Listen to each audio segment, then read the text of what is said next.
Good morning. My name is Dr. Brenda Combs, and I'm coming to you this morning from beautiful Chandler, Arizona. Today I am at the Women to Women Whole Women Win Conference, and I'm going to be sharing my story of how I overcame 10 years of homelessness and addiction to becoming Dr. Brenda Combs.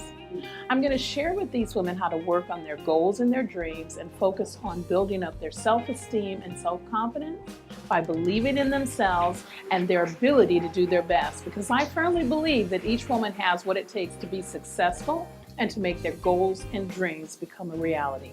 So come with me and hear an amazing story.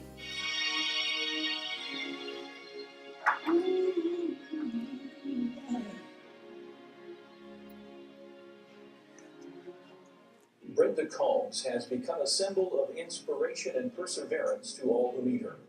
Her journey, which has been called From Homeless to Hero, has received tremendous national media coverage, including an article in Reader's Digest magazine and interviews on NBC's Today Show, as well as CNN News. Brenda grew up in a middle-class family in northern Arizona.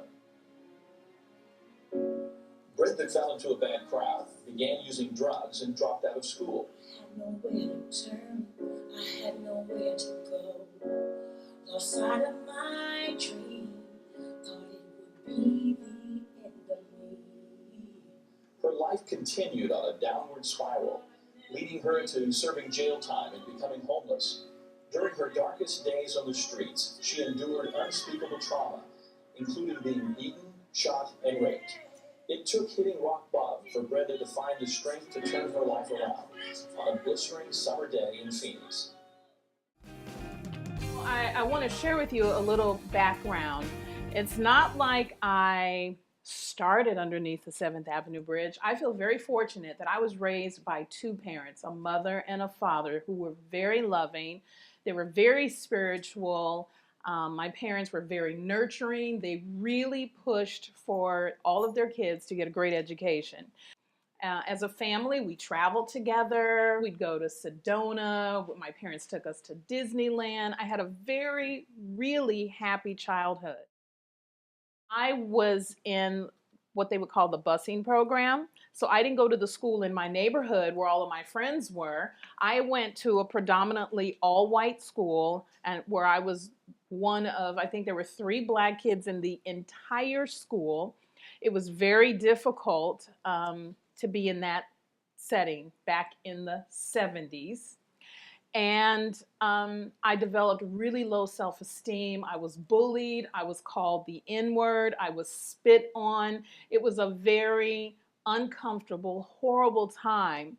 So I started to develop a really bad self-image. I went through that until finally my parents realized that what I was going through was really abuse. So they finally took me out of that school and put me in the school in my neighborhood. I didn't really fit in that school either. So I felt like a misfit in my own environment. But I made it through school and I was not happy. So I made the decision. So I'm going to go to summer school and I'm going to get all these extra credits and I'm going to graduate from high school early and go to college, because that's probably where I'll fit in. In fact, I graduated, I completed all of my credits on a Friday, and I started at Northern Arizona University on a Monday.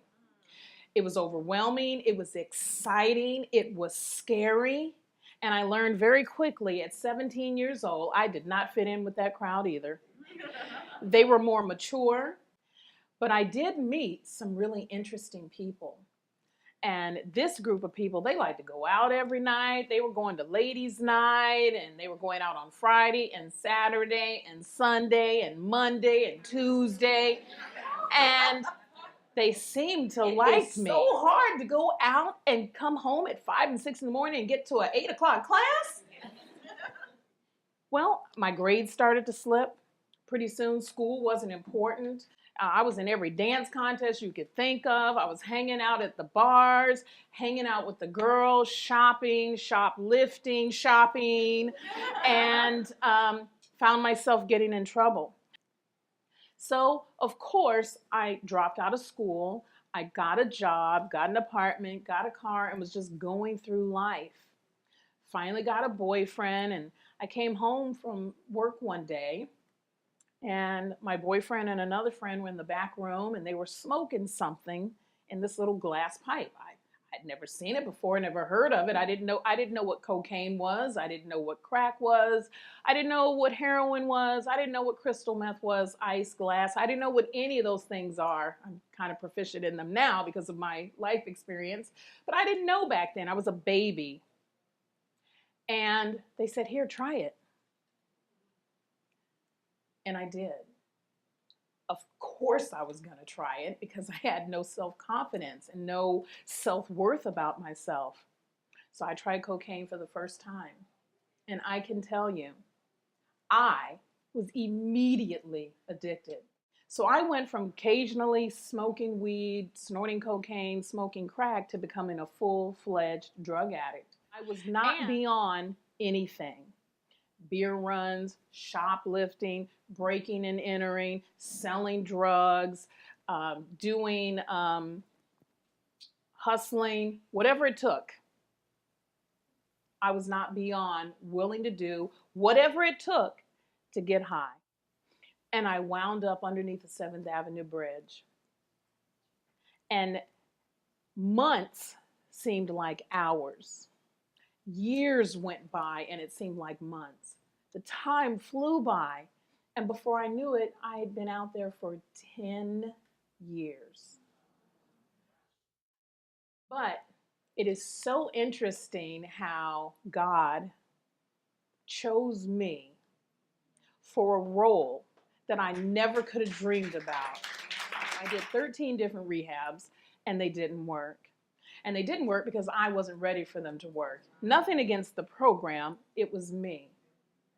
But it's interesting, in that time frame of being homeless for 10 years, I was shot in a drive-by shooting. It took me a year to learn how to walk again. That was clearly God saying, "Brenda, this is not the right choice, not the right place for you." But I didn't listen. Then I got stabbed with a broken beer bottle. I was raped several times. I was burned with cigarettes, these burn marks on my arm, because I took drugs from the dope dealer, knowing I had no money to pay him back. But because I was high at the time, I thought, well, I'll just figure something out. Yeah, nothing got figured out. Beaten, overdosed, poisoned, kicked out of a car driving down the road. And it's ironic that my life changed one day after getting high on what we call a cocaine binge. I'd been up for 7 days. I probably hadn't ate for about 10 days. And this is really going to take your imagination. I was skinny. And I had fell asleep in an alley off of 15th Avenue. And when I woke up the next afternoon, I realized someone had stolen my shoes. Shoes are a big thing for homeless women. Shoes are more important than even clothes. Because in Phoenix, in the summer, and that particular day, it was 115 degrees outside, I had no shoes. So in order for me to even go to the soup kitchen or the shelter or the police or the hospital or anywhere, I was going to have to walk, and I had no shoes on. I ended up having to walk a mile with no shoes on. And by the time I got down to University Park, I had 2nd and 3rd degree burns. My feet were burned, blistered, bleeding. I was dehydrated. It was worse than getting shot. It was the worst pain I've ever experienced. And when I made it to the park, some of the homeless people came and got me, and they were trying to give me water and trying to take care of me, if you will. And eventually, when I kind of felt like, I guess I'm going to live, even though my feet were burning, I sat up in this park and I looked around the environment that I was in, and I realized, my God, for the first time in 10 years, I said to myself, "Brenda, what are you doing? This is no way to live. There has to be more. There has to be." So for the first time in 10 years, from my heart, I said, "God, I don't know what it is that I'm supposed to do with my life.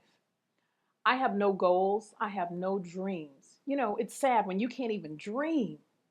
It's free. I couldn't even dream. I had no goals, I had no direction, I had no hope. So I simply said, God, I don't know what it is that you want me to do with my life, but I don't want to be homeless. And I don't want to be a drug addict anymore. And God, I need you to take this away from me. And you know what happened?